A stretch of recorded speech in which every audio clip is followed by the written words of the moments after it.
اذان گرامی قدر، موالیان حیدر کرار، عاشقان رسول علی رسول، غمخواران سرکار ابی عبداللہ الحسین علیہ السلام، میں نے آپ کے سامنے بہت ہی مشہور اور معروف حدیث قدسی کی تلاوت کا شرف حاصل کیا، جس میں پروردگار عالم خلاق کائنات عظمت مولائے کائنات کو بزبان رسالت مآب جاری کر رہا ہے۔ اور عزیزو، اللہ اپنے حبیب سے کہلوا رہا ہے، ناد علی مظہر العجائب۔ عزیزو، یہ ایسی حدیث قدسی ہے کہ میں سمجھتا ہوں وہ شیعہ ہی نہیں ہے جو اس حدیث قدسی کو نہ جانتا ہو کہ عزیزو، ناد علی مظہر العجائب، کہ علی کو آواز دو، علی کو بلاؤ کہ جو مظہر ہے عجائب والغرائب کا، یعنی جو منبع ہے عجیب شے کا، عجیب چیزوں کا، جس سے عجیب و غریب شے ظاہر ہوتی ہیں۔ عزیزو، اب یہاں سے تھوڑی سی دیر کے لیے ایک لفظ کی جانب، ایک جملے کی جانب توجہ دیجیے گا کہ اللہ کہہ رہا ہے اس علی کو بلاؤ کہ جو مظہر ہے عجائب والغرائب کا۔ عزیزو، کیسے مظہر نہ ہو؟ اس لیے کہ ہم نے علی کو کھاتے ہوئے جو کی سوکھی روٹیاں دیکھی اور 2 انگلیوں پہ باب خیبر کو دیکھا۔ اذان محترم، جو بڑے بڑے پہلوان، بڑے بڑے جو ہے وہ جس کو کہیے کہ باڈی بلڈر، آپ دیکھیں وہ کتنا کھانا کھاتے ہیں، ان کو اتنا کھانا چاہیے اور اتنا یہ چاہیے اور اتنا وہ چاہیے اور ایسا چاہیے اور ایسا چاہیے، قسم خدا کی کیا کچھ نہیں ان کے لیے جو ہے وہ غذائیں ہوتی ہیں، لیکن اس کے باوجود بھی آپ دیکھیں تو عجیب علی کیا ہے کہ جو مظہر ہے عجائب والغرائب کا، کہ کھاتے ہیں جو کی سوکھی روٹیاں، اور وہ روٹیاں بھی ایسی روٹیاں ہوتی ہیں کہ جنہیں ہاتھوں سے نہیں توڑا جا سکتا ہے، کہ جسے گھٹنے سے توڑا جاتا ہے۔ اور عزیزو، ایسا ہی نہیں ہے بلکہ واقعہ بھی ہے آپ کے پیش نگاہ، آپ کے پیش نظر، کہ ایک سائل ہے، امام حسن اگر کوئی کہے کہ اس لیے کھا رہے تھے گھر میں کچھ تھا نہیں، اذان محترم ایسا کچھ نہیں تھا کہ گھر میں کچھ تھا نہیں اس لیے ایسی سوکھی روٹیاں کھا رہے تھے، نہیں اذان محترم، بلکہ اپنے غریب چاہنے والوں کے دلوں کو رکھنا بھی تو تھا، کہ اگر کوئی میرا چاہنے والا ہے اور غریب ہے، اگر وہ جو ہے وہ روٹی اور چٹنی کھا رہا ہے تو اس کے دل کو تسلی ہو کہ جو امیر کائنات تھا، جو کائنات کا مولا تھا، جب وہ سوکھی روٹیاں کھا کے امیر ہوتا ہے تو پھر ہم اس کے چاہنے والے کیا غریب رہ کر چاہنے والے نہیں ہیں؟ اذان محترم، تو کہتے ہیں کہ ایسا نہیں تھا، واقعہ آپ سب کے پیش نگاہ ہے، سب جانتے ہیں کہ دسترخوان لگا ہوا ہے امام حسن علیہ السلام کا دسترخوان، اور کیسا دسترخوان کہ سارے عالم میں، سارے زمانے میں مشہور تھا، کوئی ایسی شے نہیں تھی کہ جو اس دسترخوان پر نہ ملتی ہو۔ عزیزو، اس دسترخوان کی خاصیت یہ لکھی ہے کہ انسان نے جو سوچا اسے فوراً وہی مل گیا۔ اللہ اکبر۔ اذان محترم، شاید آپ سوچ رہے ہوں گے کہ مولانا نے یہ کیا کہہ دیا کہ ادھر سوچا ادھر مل گیا، یہ کیسے ممکن ہو سکتا ہے کہ جی صاحب ہم کچھ بھی کھانے کو سوچیں اور وہ مل جائے دسترخوان پر، اما وہ تو 1400 سال پہلے کی بات تھی، اسے جانے دیں۔ اگر یہ زندہ معجزہ دیکھنا ہے تو سن 2022 میں دیکھ لیجئے، اما کربلا کی مشی میں چلے جائیے اور جا کر دیکھیے کہ انسان سوچتا ہے کاش یہ کھانے مل جاتا، کاش یہ کھانے مل جاتا۔ اللہ اکبر، ادھر سوچتا ہے ادھر مل جاتا ہے، تو یہ تو مشی کا عالم ہے۔ اللہ اکبر، یہ زندہ معجزہ ہے، اور اس مشی کے اوپر جو دسترخوان لگانے والے ہیں وہ کوئی فرشتے نہیں ہیں، وہ کوئی معصوم نہیں ہیں، وہ معصوم کا دسترخوان نہیں ہے، بلکہ ہم جیسے انسانوں کا دسترخوان ہے۔ اما ہم جیسے انسان اگر دسترخوان لگاتے ہیں تو حسین عزادار کی چاہت سے پہلے اس کی مرضی کا کھانا دسترخوانوں پہ رکھ دیتے ہیں، تو جو خود امام معصوم کا دسترخوان ہوگا۔ یہ بات یوں ہی نہیں کہہ رہا ہوں میں، ہوائی بات نہیں ہے کہ آپ سے داد لینی ہے اور آپ سے واہ واہ کرانی ہے، اس لیے میں نے یہ جملہ کہہ دیا۔ ابھی جو لوٹ کر آئیں گے مشی سے، اللہ سب کو جو ہے وہ لوٹنا نصیب فرمائے۔ ہر کسی سے پوچھئے گا، ہر کسی کے پاس کوئی نہ کوئی تو معجزہ ضرور ہوگا۔ بہت توجہ چاہتا ہوں، ابھی میں گیا تھا انکلیشور پڑھنے کے لیے، تو جو پچھلے سال مطلب پچھلی دفعہ اس سے پہلے چونکہ کرونا تھا تو پچھلے سال سے مراد جب پچھلی مرتبہ گئے وہ تو ایک لڑکے نے مجھ سے ملاقات ہوئی تو وہ کہنے لگا کہ مشی کرتے کرتے جو ہے وہ کافی ایسا کھانا مل رہا تھا کہ مثلا جو ہمارے ہندوستان کی ٹائپ کا نہیں ہوتا ہے، ظاہر سی بات ہے عرب کا کھانا، وہاں پہ مرچی اور وہاں پہ نمک اور وہاں کے بنانے کا انداز سب کچھ ہے۔ تو اپنے دوستوں سے کہنے لگا کہ بھیا اب گھر جائیں گے تو سب سے پہلے اماں سے کہیں گے کہ بہت دل کر رہا ہے بریانی کھلا دیجیے، ہندوستانی بریانی مل جائے۔ کہنے لگے جاتے کے ساتھ پہلی فرمائش اماں سے یہی کرنی ہے۔ کہنے لگے ابھی ہم یہ کہہ کے چند پول جو ہے وہ آگے بڑھے تھے کہ ہم نے کیا دیکھا کہ وہیں پر ہندوستانی بریانی بٹ رہی ہے۔ کہنے لگے ادھر سوچا اور ادھر مل گیا۔ قسم خدا کی یہی تو زندہ معجزہ ہے کہ تمہاری سوچوں سے پہلے حسین نے تمہارے لیے دسترخوان تیار کر رکھا ہے۔ جو سوچ سکتے ہو سوچ لو، حسین کے موقفوں پہ آپ کو نظر آ جائے گا۔ ایک صلوات پڑھے محمد و آل محمد پر۔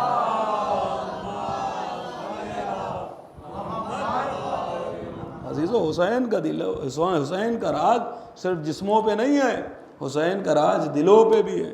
اللہ اکبر۔ اذان محترم دیکھیے، ملینر جو ہیں، وہ جو کروڑ پتی ہیں، وہ جو خرچ کر رہے ہیں وہ خرچ کر رہے ہیں، لیکن وہاں کے غریبوں کا بھی جو ہے وہ اتنا بڑا دل ہے کہ وہ کہتے ہیں کہ کس طریقے سے ہم جو ہے وہ حسین کے خادمین میں اپنا نام لکھوا لیں۔ کہتے ہیں جو غریب ہوتے ہیں کچھ نہیں کر سکتے ہیں، وہ کم سے کم ایک تھال کے اندر بھر کے کھجور لے کے روڈ پہ بیٹھ جاتے ہیں کہ ہم بھی خادمین حسین میں ہمارا بھی شمار ہو جائے۔ اللہ ہم سب کو بھی جو ہے وہ مشی کربلا میں جا کر حسین کے خادمین میں شمار فرمائے، ہم بھی وہاں جائیں اور جا کے کوئی نہ کوئی خدمت کریں۔ اذان محترم اور عزیز جو کچھ نہیں کر سکتے وہ کہتے ہیں کہ ان روڈوں کے اوپر کپڑا لے کے بیٹھ جاتے ہیں اور بیٹھنے کے بعد جو ہے وہ زائرین کے جوتوں کو صاف کرتے ہیں۔ عزیزو کتنا بڑا جس کو کہیے حسین ہے کہ عزیزو حسین کے زائرین کے جوتے صاف کرنے کے لیے میں نے بڑے بڑے عالموں کو دیکھا کہ جو امامہ لگائے ہوئے ہیں اور لگائے ہوئے زائرین کے بٹوں پہ ان کے جو جوتوں کے اوپر پالش کر رہے ہیں۔ اللہ اکبر، یہ کیا ہے؟ اذان محترم یہ ایسے ہی نہیں ہو جاتا ہے۔ جسموں پہ راج کرنا اور ہے، دلوں پہ راج کرنا اور ہے۔ عزیزو جہاں دل پہ راج ہوتا ہے وہاں یہ کیفیت بن جاتی ہے، جہاں انسان اپنی ساری ہستی کھو کے، بہت توجہ چاہتا ہوں، اگر کوئی بندہ ہو اور کیسا بندہ ہو، اللہ سے بڑا چاہنے والا ہو، اللہ کا بڑا محب ہو، وہ اپنی ہستی کھو دیتا ہے، صرف اللہ میں غرق ہو جاتا ہے، قسم خدا کی اسے بندہ کہا جاتا ہے، اور جو اپنی ہستی کھو کے حسین میں غرق ہو جاتا ہے اس کو حسینی کہا جاتا ہے۔ اذان محترم یعنی لوگ اپنی ہستی کھو کے اگر کہیں پہ غرق ہو جا رہے ہیں کہ عزیزو بھول گئے ہم کون ہیں، ہم کیا ہیں، بمقصد ایک رہ جاتا ہے کہ ہم خادم حسین بن جائیں۔ تو عزیزو یہ ایسے ہی نہیں ہوتا ہے، بلکہ دلوں پہ راج، ورنہ وہاں پہ کوئی لے کے نہیں بیٹھا ہے کہ آپ کو کرنا ہی کرنا ہے، آپ کی ڈیوٹی ہی ڈیوٹی ہے۔ عزیزو جہاں پہ ڈیوٹیاں لگائی جاتی ہیں وہاں پہ لوگ ڈیوٹیاں چوری کرتے ہیں۔ شاید میرا جملہ نہیں پہنچ پایا۔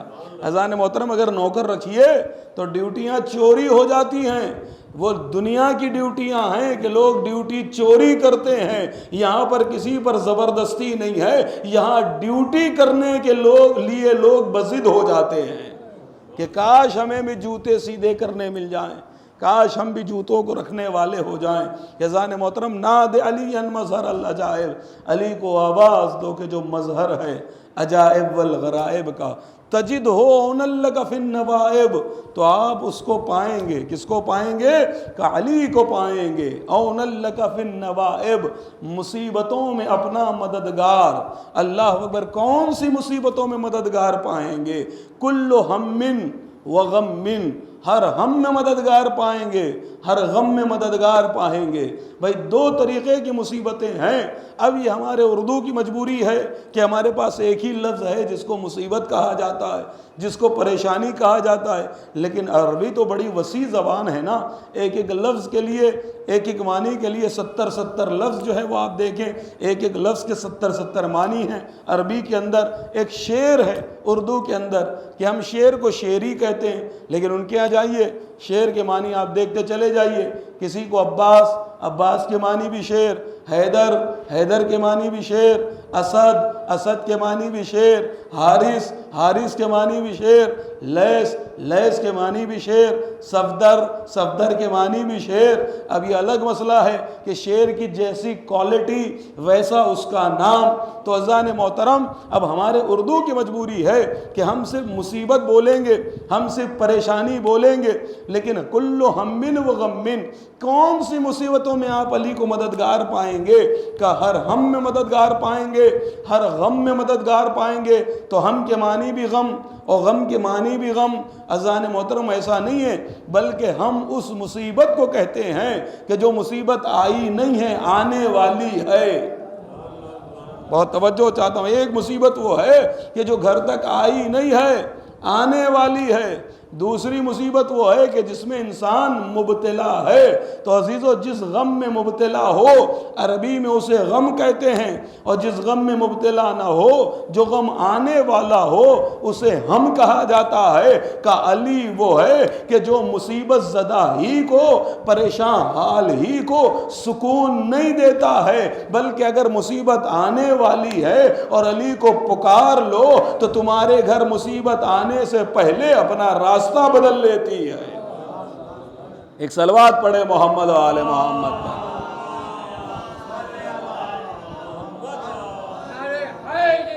یا علی، یا علی۔ جزان محترم، اللہم صلی علی محمد و آل محمد وعجل فرجہم۔ کہ اللہ کہ کل ہم و غم، ہر ہم میں علی مددگار ہیں، ہر غم میں علی مددگار ہیں۔ عزیزان محترم، دنیا کا کتنا ہی بڑا انسان لے آئیے، آپ کو یہ تو کر سکتا ہے کہ جس مصیبت میں مبتلا ہیں اس سے آپ کو نجات دلا دے۔ اگر مقروض ہیں، کوئی بڑھ کے کہے دوست ہے، احباب ہے، چاہنے والا ہے، رشتہ دار ہے، کہنے لگے چلو بھائی 1 لاکھ کے مقروض ہو، ہم رحم کیے دیتے ہیں، ہاں کہ تمہارا قرضہ ادا کیے دیتے ہیں۔ کوئی بیمار ہے، کہنے لگے اٹھا کے ہاسپٹل پہنچا دیا، علاج کروا دیا، اس کو غم سے نجات دے دی۔ بہت توجہ چاہتا ہوں، یعنی دنیا کا ہر انسان کتنا ہی بڑا انسان ہو، اگر آپ غم میں مبتلا ہیں تو شاید آپ کو غم سے نجات دے دے، لیکن دنیا میں کوئی ایسا بشر نہیں ملے گا جو یہ کہتا ہوا نظر آئے کہ مجھ سے ملے رہو، تمہارے گھر تک کوئی تکلیف نہیں آئے گی۔ عزیزان محترم، کوئی بندہ یہ نہیں کہہ سکتا، آپ کتنے ہی بڑی کمپنی کے نوکر ہوں، کتنی ہی بڑی کمپنی کے امپلائی ہوں، آپ چاہے سرکاری ہوں، گورنمنٹ ہوں، چاہے آپ جو ہیں وہ راجیہ کے ہوں، چاہے آپ جو ہیں وہ کیندر کے ہوں، عزیزان محترم کتنی ہی بڑی نوکری ہو، کوئی یہ گارنٹی نہیں لیتا ہے کہ آپ کے گھر بیماری نہیں آئے گی، آپ کے گھر جو ہے وہ مصیبت نہیں آئے گی، آپ کے گھر پریشانی نہیں آئے گی۔ عزیزان محترم، کمپنی میں جب تک کام کر رہے ہیں، اس کے بعد جیسے ہی باہر نکلے، اب نو گارنٹی۔ کیا کوئی کمپنی والا گارنٹی لیتا ہے کہ آپ کا ایکسیڈنٹ نہیں ہوگا، آپ کے گھر میں کوئی بیمار نہیں ہوگا، آپ کی زوجہ بیمار نہیں ہوگی، آپ کے بچے مریض نہیں ہوں گے؟ اللہ اکبر، کتنی ہی سخت نوکری کرتے ہو، کتنی ہی زیادہ سخت ڈیوٹی کرتے ہو، لیکن کوئی بھی مالک گارنٹی نہیں لیتا ہے کہ تمہارے گھر جو ہے وہ کوئی پریشانی نہیں آئے گی۔ لیکن واحد دربار دربار علی ہے کہ جہاں پر حاضری دے دو تو اس دربار سے گارنٹی مل جاتی ہے، اگر تم نے دعا مانگ لی ہے تم کو بھی بچائیں گے، تمہارے گھرانے کو بھی بچا لیں گے۔ ایک صلوات پڑھے محمد و آل محمد پر۔ ہاں عزیزان محترم، واحد یہ دربار ہے، دربار علی، کہ جہاں پر یہ کہا گیا ہے کہ آؤ خلوص کے ساتھ، ہم تمہیں بھی بچا لیں گے، تمہارے گھر والوں کو بھی بچا لیں گے۔ اللہ اکبر۔ عزیزان محترم، ناد علی مظہر العجائب، علی کو آواز دو، علی کو پکارو کہ جو مظہر ہے عجائب والغرائب کا۔ عزیزو، یہ ہے حدیث قدسی۔ اب حدیث قدسی کسے کہتے ہیں اور کلام الہی کسے، قرآن مجید کسے کہا جاتا ہے؟ 2 چیزیں ہیں، ایک ہے قرآن مجید، ایک ہے حدیث قدسی۔ حدیث قدسی بھی اللہ کا کلام، قرآن مجید بھی اللہ کا کلام۔ دونوں اللہ کی گفتگو ہے۔ بھائی آپ سنتے ہیں حدیث قدسی میں اللہ نے کہا لولا کلمہ خلقت الافلاق، اے میرے حبیب اگر تجھے بنانا مقصود نہ ہوتا تو کائنات کی کوئی شے نہ بناتا۔ پھر بڑھ کے کہا اگر علی کو بنانا مقصود نہ ہوتا محمد تجھے بھی پیدا نہ کرتا۔ پھر بڑھ کے کہا اگر فاطمہ کو بنانا مقصود نہ ہوتا تو تم دونوں کو خلق نہ کرتا۔ بھئی حدیث قدسی سنتے ہیں نہیں سنتے؟ یہ حدیث قدسی بھی ہے اور یہ حدیث قدسی بھی ہے کہ نادِ علی مظہر العجائب، کہ علی کو آواز دو، علی کو بلاؤ، علی کو پکارو۔ تو بھئی جب دونوں اللہ کی باتیں ہیں، حدیث قدسی بھی اللہ کا کلام، کلام اللہ قرآن مجید یہ بھی اللہ کا کلام، تو آخر دونوں میں فرق کیا ہے؟ کل لگے کہ دونوں میں فرق یہ ہے کہ حدیث قدسی جو ہے وہ بطور تحدی نازل نہیں ہوا ہے، چیلنج بن کے نازل نہیں ہوئی حدیث قدسی، لیکن قرآن مجید چیلنج بن کے نازل ہوا ہے۔ اسی لیے قرآن مجید کے اندر کہا گیا فاتو بسورۃ من مثلہ، کہ تم ایک سورے کا جواب لے آؤ، ایک سورے کا جواب لے آؤ۔ اللہ اکبر، سب سے چھوٹا سورہ سورہ کوثر ہے عزیزو۔ سورہ کوثر کو نبی نے لکھا اور لکھنے کے بعد کعبے کی دیوار پہ لٹکا دیا۔ جب کعبے کی دیوار پہ لٹکا دیا، جتنے بھی شاعر تھے، بڑے بڑے شعراء، ہر کوئی آتا تھا کعبے کی دیوار پہ سورہ کوثر کو دیکھتا تھا، پڑھتا تھا، اپنے شعروں کو پڑھتا تھا، اپنا پرچہ لپیٹ کے جیب میں رکھ لیا کرتا تھا اور چلا جایا کرتا تھا۔ ایک جملہ کہوں گا، بھئی سارا عرب مل کر جب کوثر کا جواب نہیں لا سکا تو پھر ساقی کوثر کا جواب کیسے ممکن ہے؟ جب کوثر کا جواب ممکن نہیں ہے تو پھر ساقی کوثر کا جواب کیسے ممکن ہے؟ اللہ اکبر۔ اسی لیے قرآن کہہ رہا ہے فاتو بسورۃ من مثلہ، کہ اس سورے کا جواب لے آؤ۔ یعنی حدیث قدسی وہ ہے کہ جس کا جواب ممکن ہے لیکن قرآن مجید کا جواب ممکن نہیں ہے۔ اب آپ کہیں گے حدیث قدسی کا جواب کیسے ممکن ہے؟ اسی لیے میں نے آپ کے سامنے وہ حدیث پڑھی کہ جس میں اللہ کہہ رہا ہے لولا کلمہ خلقت الافلاق، اے میرے حبیب اگر تجھے بنانا مقصود نہ ہوتا افلاک میں کچھ نہ بناتا۔ پھر آگے بڑھ کے جواب دیا جا رہا ہے، پھر آگے بڑھ کے اس کا کہہ رہا ہے کہ اگر علی کو بنانا مقصود نہ ہوتا تو اے محمد تجھے بھی خلق نہ کرتا۔ اب عزیزان محترم، میں پروردگار عالم سے، خلاق کائنات سے سوال کروں گا، اے میرے معبود، اے پروردگار عالم، اے خلاق عز و جل، تو نے قرآن مجید کے اندر 6666 آیتیں رکھی، بھئی ایک آیت بنا کر حدیث قدسی کو بھی رکھ دیتا۔ جہاں پر اتنی بڑی بڑی آیتیں ہیں وہاں پر ناد علی کو بھی، اس حدیث قدسی کو بھی قرآن کا جز بنا دیتا، قرآن کا حصہ بنا دیتا۔ بھئی 6666 آیتیں ہیں، وہیں پہ 6667 آیتیں ہو جاتی، ذرا کیا چلا جاتا؟ قرآن بہت زیادہ ضخیم بھی نہ ہوتا، بہت زیادہ بھاری نہ ہو جاتا، بہت زیادہ سورے نہ بڑھ جاتے، بس تھوڑا سا علی کا نام بھی آ جاتا، تیرے محبوب کا نام بھی آ جاتا۔ عجب نہیں، اللہ آواز دے گا کہ دیکھو جب قرآن مجید میں نے علی کے صفات بیان کیے ہیں تو لوگوں سے برداشت نہیں ہو رہا ہے۔ اگر علی کے نام کو قرآن میں رکھ دیتا تو پھر یہ لوگ قرآن بدلنے سے نہ ڈرتے۔ ایک صلوات پڑھے محمد و آل محمد پر، پہنچ رہی ہے؟ صلی اللہ محمد۔ ناد علی المظہر العجائب، علی کو آواز دو، علی کو بلاؤ کہ جو مظہر ہے عجائب والغرائب کا۔ اللہ اکبر۔ تجد عون لک فی النوائب، کہ آپ اس کو مددگار پائیں گے، آپ اس کو مددگار پائیں گے۔ اب میرا سوال یہ ہے کہ اگر علی کو بلائیں تو کیا اللہ کو نہ پکاریں؟ آج لوگ یہی تو کہہ رہے ہیں نا کہ اللہ کو پکارو، اللہ کو بلاؤ، اللہ کے علاوہ کوئی نہیں آئے گا، اور دلیل یہ دیتے ہیں ایاک نعبد و ایاک نستعین، کہ ہم تیری ہی عبادت کرتے ہیں اور تجھ ہی سے مدد چاہتے ہیں۔ اللہ اکبر۔ تو کہتے ہیں کہ اللہ کو پکارا جائے، علی کو نہ بلایا جائے۔ اذان محترم، تو کیا صرف اللہ کو پکاریں، اللہ کو نہ پکاریں؟ کہ محمد کو نہ پکاریں؟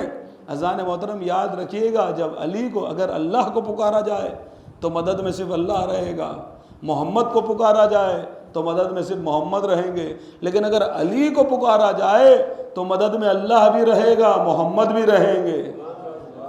اذان محترم شاید میرا جملہ نہیں پہنچ پایا کہ اگر علی کو پکارا جائے تو آپ کی مدد کرنے کے لیے اللہ بھی ہے اور آپ کی مدد کرنے کے لیے رسول اللہ بھی ہے۔ اذان محترم دیکھیے یہ قربت کا مسئلہ ہے، کیا اللہ کو نہ پکاریں؟ نہیں، اللہ کو بھی پکارا جائے گا، علی کو بھی پکارا جائے گا۔ لیکن عزیزو دیکھیے جب کوئی کام، یہ دنیا کا اصول ہے، جب کوئی کام آپ کا کوئی رشتہ دار ہو اور وہ ایم پی ہو یا ایم ایل اے ہو اور آپ کا ایک رشتہ دار ہو، وہ انسپیکٹر بھی ہو، پولیس میں بھی ہو، تو عزیزو یہ بتائیے اگر کوئی چھوٹا سا کام ہو آپ کا اور جو انسپیکٹر سے ہو سکتا ہے تو کیا آپ اپنے اس رشتہ دار کو جو ایم پی ہے، ایم ایل اے، اس کو بولیں گے؟ کچھ کہہ رہا ہوں۔ اما جو کام چھوٹے سے ہو سکتا ہے تو پھر اس کام کے لیے بڑے کو نہیں کہا جاتا۔ اما کچھ کہہ رہا ہوں، جب کام چھوٹے سے ہو سکتا ہے تو پھر بڑے کو نہیں بلایا جاتا، بڑے کو بڑے کام کے لیے رکھے رہتے ہیں کہ جب کوئی بڑا کام پھنسے گا تب اس کو بلائیں گے۔ اللہ اکبر۔ اذان محترم یاد رکھیے گا، اما یہ مدد کا مسئلہ ہے، یہ چھوٹی موٹی آفتیں ٹالنے کے لیے علی ہی کافی ہیں۔ ہاں کہ لگے چھوٹی موٹی ضرورتیں ہماری ضرورت ہو کیا سکتی ہے؟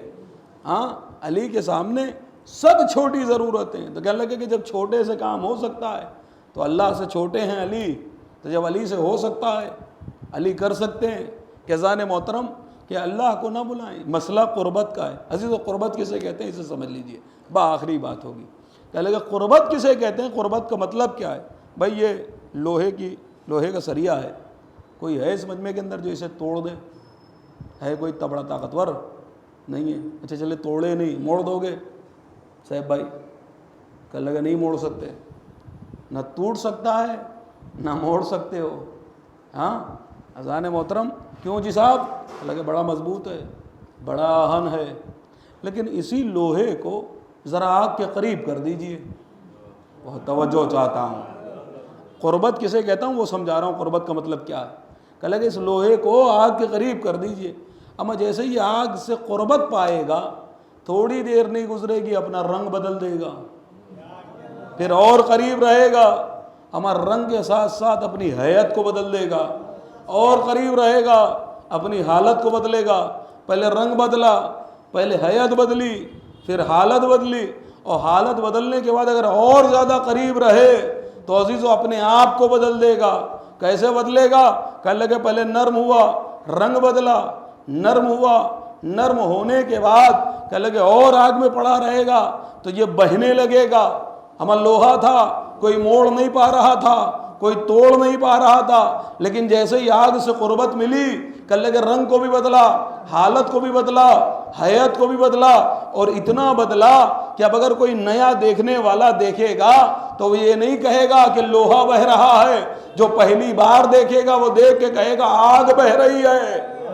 اما تھا لوہا لیکن قربت کی وجہ سے اپنی حیت کو بدل دیا۔ اللہ جانے علی کو اللہ سے کیسی قربت ہے اور اللہ کو علی سے کیسی قربت ہے۔ اللہ جانے کیا قربت تھی، ہاتھ علی کے تھے، کہلا ید اللہ رہے تھے، آنکھیں علی کی تھی، کہلا عین اللہ رہی تھی، زبان علی کی تھی، کہلا لسان اللہ رہی تھی، اور حد تو تب ہو گئی کہ نفس علی کا تھا، کہلا نفس اللہ رہا تھا۔ اذان محترم یہ اسے قربت کہا جاتا ہے کہ یہ قربت ہے۔ اور عزیزو جب قربت کا معاملہ آتا ہے تو انسان ایک دوسرے میں ایسا ضم ہو جاتا ہے کہ دیکھنے والا سمجھ نہیں پاتا ہے کہ لوہا بہہ رہا ہے یا آگ بہہ رہا ہے۔ سمجھے گا کون؟ کہ سمجھے گا وہی جسے پتا ہے کہ جی صاحب یہ لوہا تھا، آگ کی قربت کی وجہ سے کچھ ایسا ملا کہ جی صاحب دیکھنے والا پتہ ہی نہیں۔ تو اس کا مطلب یہ ہوا معرفت بہت ضروری ہے۔ عزیزو جنہیں معرفت نہیں تھی جب انہوں نے علی کے کمالات دیکھے تو علی کو خدا کہہ بیٹھے، جنہیں معرفت تھی انہوں نے سارے کمالات دیکھے اور علی کو مولا کہتے رہے۔ اذان محترم اللہ کو بھی بلائیں، علی کو بھی بلائیں، بس یہ قربت کا مسئلہ ہے۔ بس اذان محترم علی کو ہم ہی کیا آواز دے رہے ہیں، ہم ہی کیا بلائیں۔ ہر جگہ رسول رسالت مآب نے بھی علی کو آواز دی، رسول اللہ نے بھی علی کو بلایا، اللہ اکبر۔ اور کربلا کے میدان میں بھی علی کو پکارا گیا، علی کو بلایا گیا۔ اللہ اکبر۔ ہاں عزیزو، روایتوں کے جملے یہ ہیں کہ جب خیام جلا دیے گئے، خیموں میں آگ لگا دی گئی، لیجیے عزیزو ایک بچی ہے کہ جو جلے ہوئے دامن کے ساتھ مقتل میں دوڑ رہی ہے۔ حمید بن مسلم کہتا ہے مجھے بچی پہ رحم آیا، میں نے گھوڑے کو دوڑایا، دوڑانے کے بعد ایک مرتبہ بچی کے قریب پہنچنے کے بعد میں نے جلتے ہوئے دامن کو بجھا دیا۔ جیسے ہی میں نے دامن کو بجھایا، بس ایک مرتبہ بچی کہتی ہے آنے والے تو رحیم لگتا ہے، تو نے مجھ پر رحم کیا ہے، بس ایک کرم اور کر دے، مجھے نجف کا راستہ بتا دے۔ حمید کہتا ہے میں نے بچی سے پوچھا اے بچی تو نجف جا کے کیا کرے گی؟ ایک مرتبہ پلٹ کر کہا کہ میں اپنے دادا علی مرتضیٰ کے پاس جاؤں گی اور جا کر شکایت کروں گی، اے دادا علی مرتضیٰ ذرا کربلا کے میدان میں آئیے اور آ کر دیکھیے، ارے آپ کے گھر کو جلا دیا گیا ہے، خیموں میں آگ لگا دی گئی ہے، آپ کی بیٹیوں کے سر سے چادریں چھین لی گئی ہیں۔ ارے روایتیں یہ کہتی ہیں کہ جب شام غریبہ آئی ہے، بس ایک مرتبہ زینب ہے تلایا پھر رہی تھی کہ کیا دیکھا کوئی سوار آ رہا ہے۔ جناب زینب کبریٰ نے دور سے کہا اے آنے والے واپس چلا جا، میرے بچے ابھی ابھی تھکے ہوئے سوئے ہیں، انہوں نے بڑے تماچے کھائے ہیں، انہوں نے تازیانے کھائے ہیں، اب ہمارے پاس کچھ بچا نہیں ہے، تو صبح جانا۔ لیکن جب آنے والا سوار رکا نہیں، ایک مرتبہ زینب کبریٰ کو جلال آ گیا، آگے بڑھی، بڑھ کر لجام فرس کو پکڑ لیا، کہ تو مجبور سمجھتا ہے، ارے میں عباس کی بہن ہوں، علی کی بیٹی ہوں، اللہ اکبر۔ ارے آنے والے نے نقاب کو الٹ دیا، بیٹا زینب تو نے نہیں پہچانا، ارے میں تیرا بابا علی مرتضیٰ، وہ اتنا دیکھنا تھا۔ زینب نے لجام فرس کو چھوڑا، دوڑتی ہوئی بیویوں کے درمیان آ گئی، آ کر کہا او بیویوں، کسی کے پاس چادر ہو تو زینب کو چادر دے دو، اس لیے کہ میرا بابا علی آیا ہے۔ ارے میرے بابا علی نے کبھی سر برہنہ نہیں دیکھا، ارے وہی زینب ہے، شام کا بازار۔ انا للہ و انا الیہ راجعون۔ رضم بقضائہ و تسلیما لامرہ۔ پروردگار ہماری اس عبادت قبول فرما، اس بات کثیر عبادت میں شمار فرما، ہمیں جو مقروض اور قرض و قضا فرما، جو بے روزگار ان روزی عنایت فرما، جو برسر روزگار ان کے روزگار میں ترقی عنایت فرما۔ حاضرین ناظرین منظورین شرکائے مجلس کی تمام دلی مراد اور مقاصد کو پورا فرما۔ پروردگار جتنے لوگ مریض ہیں، علیل ہے، خصوصاً ہمارے شبیر بھائی زی مسئلہ اور ہمارے مولانا ظہیر عالم صاحب قبلہ اور روما فاطمہ جو کینسر سے مریض ہیں، اور بھی جتنے لوگوں نے دعا کی گزارش کی ہے، اللہ تمام مریضوں کو شفائے کامل اور عاجلہ عنایت فرما، ہماری دعا قبول و مستجاب فرما۔ سب سے عظیم دعا تیری آخر حجت امام عصر کے ظہور میں تعجیل فرما، ہم کو ان کے عوان انصار میں شمار فرما۔ ماتم حسین۔